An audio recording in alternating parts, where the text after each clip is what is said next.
أستغفر الله العظيم وأتوب إليه من ظواهر ومن غيوب سألته بحق وجه الله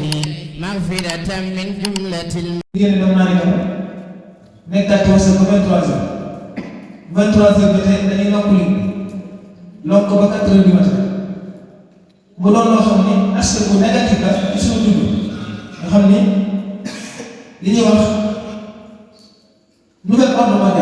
nouvel ordre mondial ñu jàng xam mooy fexe ba monde bi yëpp dëkku ci lenn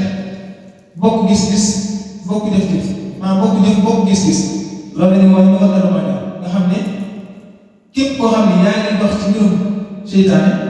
ci yoon woo nga def mooy fexe ba ñi nga xam ne mooy seen valeur ñi nga xam ne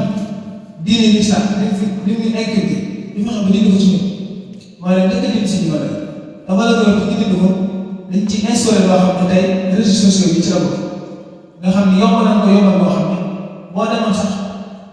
ci yenn dëkk yi tugal yi lu ci mel ni Siin wala Japon da ngay am âge boo xam ne doo mën a dugg TikTok wala nga am âge boo xam ne doo mën a dugg Facebook loolu tubaab bi dañ koo installé ci ñun ngir mën a xeex ci li nga xam ne moom la jot a am ci waxtu man cee jaamu suñu borom man cee julli ci yonent bi man cee def suñuy farata ak suñuy sunna loolu moom lañ di tegal ngir bëgg a xeex waxtu yi nga xam ne am na ko ñu mën cee jaamu suñu borom beneen bi ci topp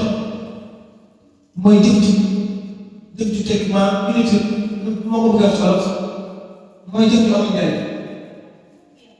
njariñ loolu da ngay dem ba dañ koy def ci yow wala